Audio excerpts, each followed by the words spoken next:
Hello tout le monde, j'espère que vous allez bien. On se retrouve aujourd'hui à la Japan Expo 2023 et je vais essayer de vous faire un tour, je ne dirais pas exhaustif parce que c'est énorme, sincèrement c'est énorme, mais au moins j'espère pouvoir vous transmettre un petit peu l'ambiance qu'on peut trouver au sein de cette Japan Expo. Allez, c'est parti!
Merci beaucoup. Merci. Quel plaisir de se retrouver ici même, c'est génial. Merci à vous beaucoup, merci beaucoup. Je suis un peu ému parce que je viens de rencontrer M. Tsusaka Ojo. On a discuté un petit peu de la chanson et je suis vraiment très ému. Alors ça me fait plaisir parce que franchement, cette chanson, c'est grâce à lui que j'existe maintenant.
Devant le stand de CFR Studio et je vais demander à Joël qui s'occupe du stand avec son collègue Roméo de nous parler un petit peu de ces superbes créations qu'il réalise. Bonjour à tous, donc, je suis Joël, CFR Studio, je suis le cofondateur. Donc avec Roméo, on a créé CFR Studio en 2019, fin 2019, juste avant le Covid. C'était pas la meilleure période. Mais ça laisse du temps pour sculpter. C'est ça, exactement, voilà, on a fait plein de choses pendant ce temps-là. Donc en fait CFR Studio, nous on travaille sous licence officielle, en fait on fait des licences plutôt vintage. Donc en fait on fait de la sculpture et de la figurine de collection. Alors vous allez nous montrer, parce que quand on parle de vintage, c'est vraiment des pièces qui vont parler au cœur. Je vois là-bas, montrez-nous, il y a le Denver, parlez-nous un petit peu. La création du Denver et Watu Watu, qui sont quand même des licences qui ne sont pas les plus plébiscitées en fait. Effectivement, alors en fait c'est des licences plutôt anciennes. Donc Denver ça date de 1989 sur la première diffusion. C'est une licence américaine. Et en fait on a commencé d'abord par une licence française, on vous en parlera après, une licence japonaise et Denver, licence américaine. En fait on avait envie de faire ce personnage-là parce que c'est un personnage qui a marqué notre enfance. En fait Denver est très ancré dans les années 80. Coloré. C'est notre ami et bien plus encore. Et bien plus encore, exactement. Et voilà, justement, les gens, en fait, on le voit ici sur les salons, en fait, quand les gens passent, ils ont la musique du générique en tête. On voit que ça a vraiment marqué cette génération. C'est un personnage qui est voilà, entouré de couleurs, toujours très fluo.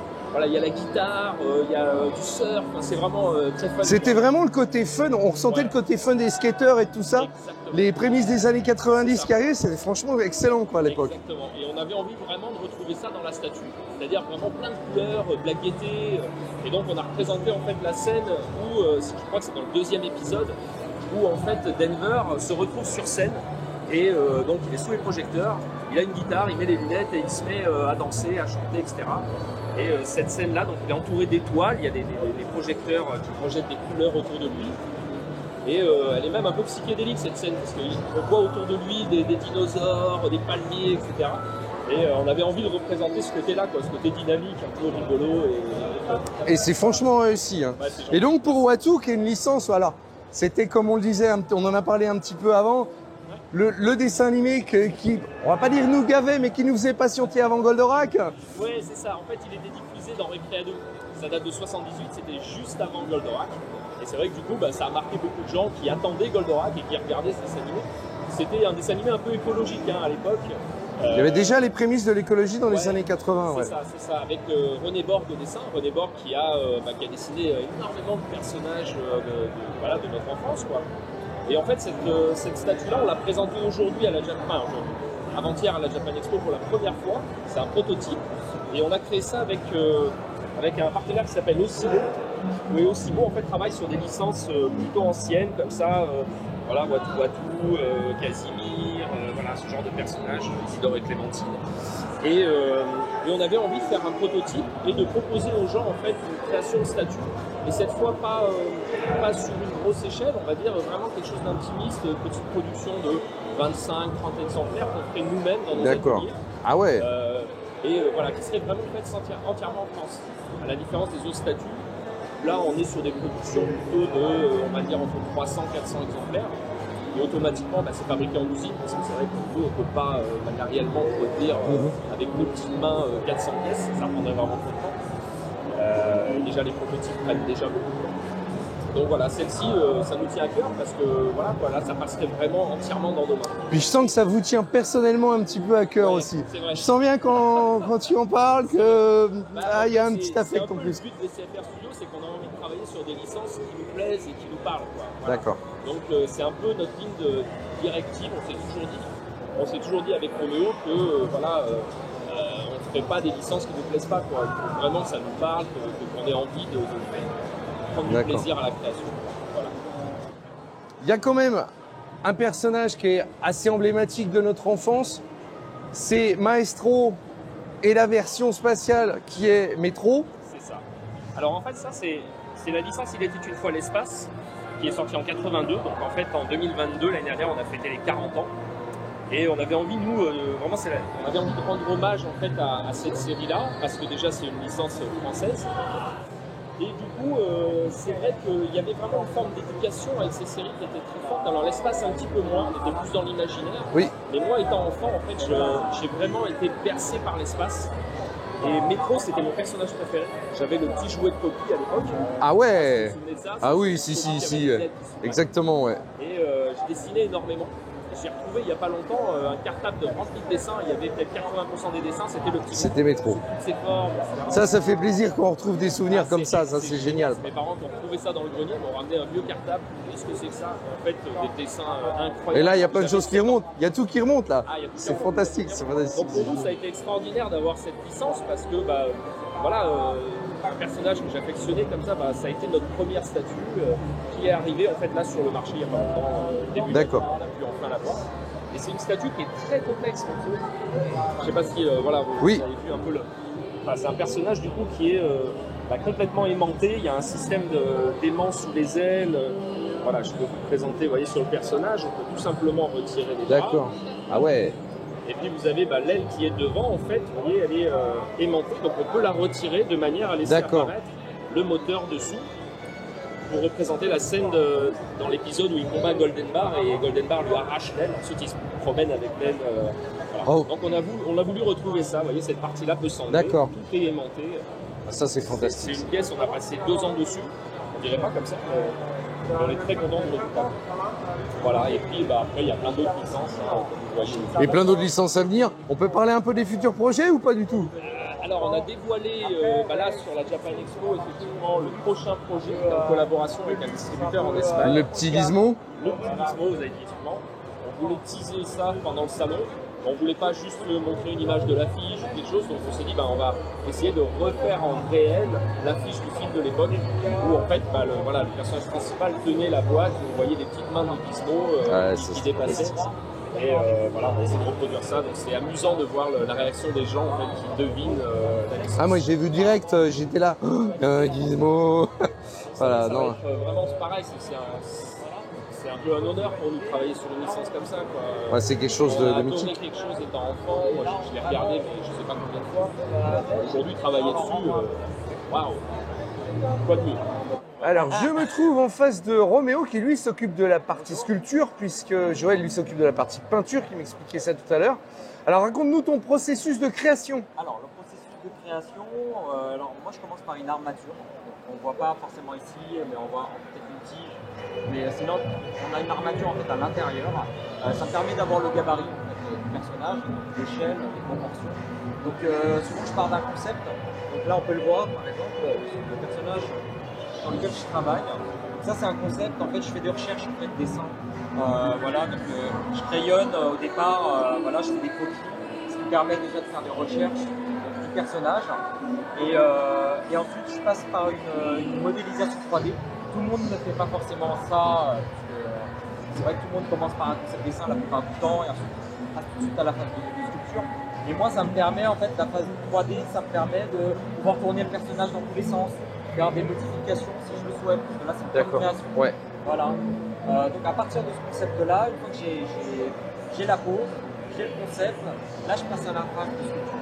Voilà. D'accord. Et c'est là que j'établis les plans. Là, je ne l'ai pas sur moi là, mais je pars souvent. Là, on est sur un personnage de Poséidon. Donc on n'a pas forcément une taille en fait spécifique propre à Poséidon, voilà, qui est officiellement voilà. Et donc je suis parti quand même, vu que le personnage est quand même assez massif, je suis parti sur un personnage d'1,90 m de mètre, voilà, comme c'est un duo près. Donc à partir de là, j'ai terminé une armature donc, sur le modèle que j'aurais dessiné sur une feuille. Voilà, donc là je suis parti sur une taille 1/6, qui fait à peu près 32-35 cm voilà, de haut. Et de l'armature, ça permet de le fixer sur le socle et d'avoir une stabilité au moment où je vais sculpter. D'accord. Voilà, donc ça m'arrive bien évidemment d'effectuer des découpes. Là on peut le voir sur la main. Donc, voilà. La main, ça me permet de le détacher, de travailler la main voilà, séparément. Voilà. Donc là on voit que le trident, on peut le retirer. Et ça me permet d'avoir voilà, une facilité en fait. Voilà, de détail. Donc voilà, comme ça te permet de reprendre n'importe quel élément après. Exactement, voilà. Exactement.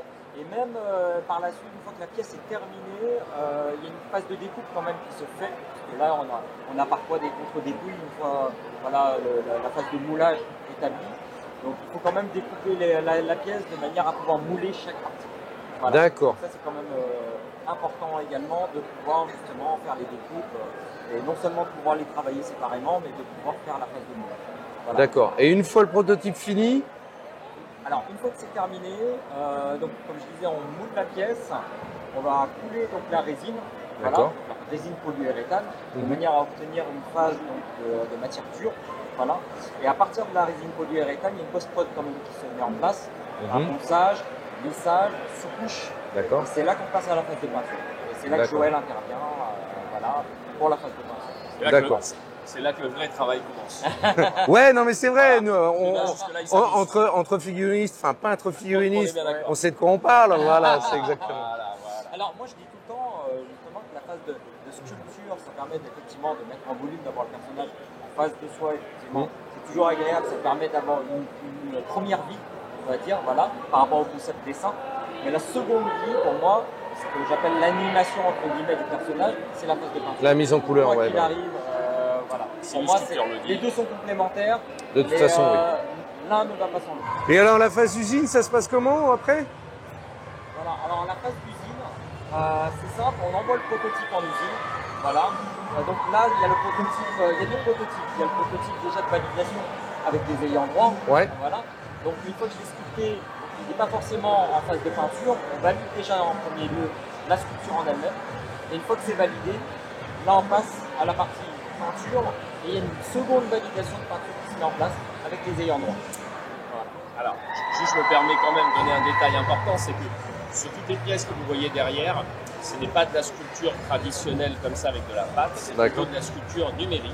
Parce que Roméo fait soit de la sculpture pâte, soit de la sculpture numérique. Alors c'est la question que je me posais, est-ce qu'il y a une série, une sortie imprimante ou pas?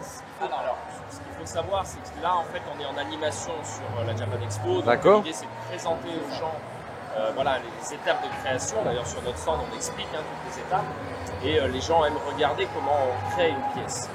Si maintenant, on doit sortir, par exemple, Poséidon en production, on utilisera le concept que Roméo a fait, enfin, la sculpture que Roméo a fait en 3D. C'est aussi pour ça qu'il l'a fait en 3D, ça l'aide effectivement, mais c'est aussi parce que pour la production, c'est beaucoup mieux pour nous. Voilà, et simplement, à l'usine, on leur envoie le fichier pour qu'eux, ils fassent une impression qui est une impression en cire. Donc là, on regarde vraiment tous les détails. Et en parallèle, si jamais il y a un souci, ils peuvent réimprimer. Alors qu'un prototype comme ça, quand ça part en usine, s'il y a de la casse ou quoi, c'est toujours embêtant, le code se perd. Voilà. On pourrait effectivement l'aborder en sculpture traditionnelle.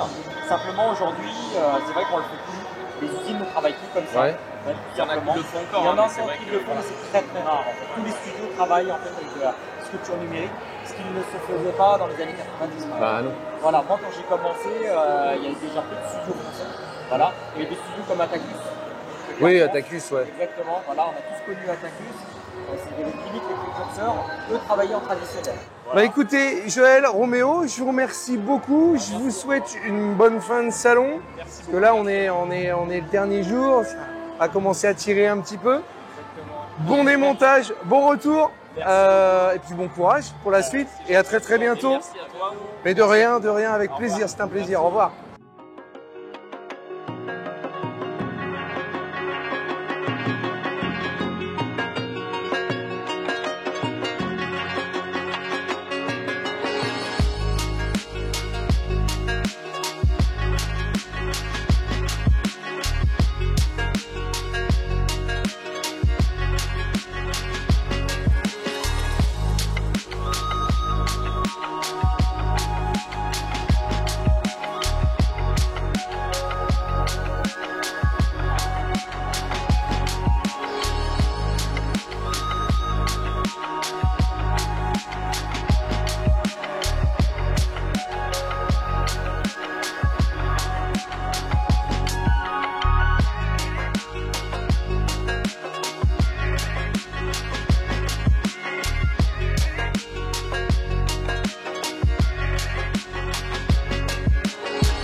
voilà, on vient tout juste de sortir de la Japan Expo, il est dimanche en fin de journée. J'espère que j'ai réussi à vous retransmettre un petit peu l'ambiance qu'il y avait là-bas au niveau des images. Alors malheureusement, j'ai pas pu faire tout ce que j'avais prévu, j'ai pas pu rencontrer toutes les personnes avec qui je devais discuter et toutes les personnes que j'avais prévu de rencontrer en fait. Malheureusement, c'est pas grave, c'est un petit peu mon regret sur le salon. Globalement, il y a trop de choses à faire. Même en 2 jours, on n'a pas eu le temps de tout faire ce qu'on voulait, je dirais. On a sûrement zappé plein de choses. Mais très impressionné par l'ampleur qu'a pris l'événement Japan Expo. Nous, on y était venus il y a 10 ans. Là, aujourd'hui, ça n'a plus rien à voir. C'est vraiment quelque chose d'énorme, énorme. Et quand je dis énorme, c'est vraiment quelque chose d'assez impressionnant. Voilà. Donc, je ne peux que vous conseiller de vous déplacer. Ça vaut sincèrement le coup. Vous allez rencontrer plein de gens, souvent très ouverts et prêts à vous renseigner sur plein de choses. C'est franchement génial. Vous allez rencontrer tous les éditeurs. Vous allez pouvoir voir tous les mangas que vous cherchez. Vous allez pouvoir les trouver. Pareil pour les animés. Franchement, c'est l'endroit où il faut aller quand on aime le manga et l'animation japonaise. Voilà les copains, je vous souhaite à tous une bonne fin de journée. Nous, on va reprendre notre train et on va aller se reposer parce qu'on est HS. Allez, salut à tous!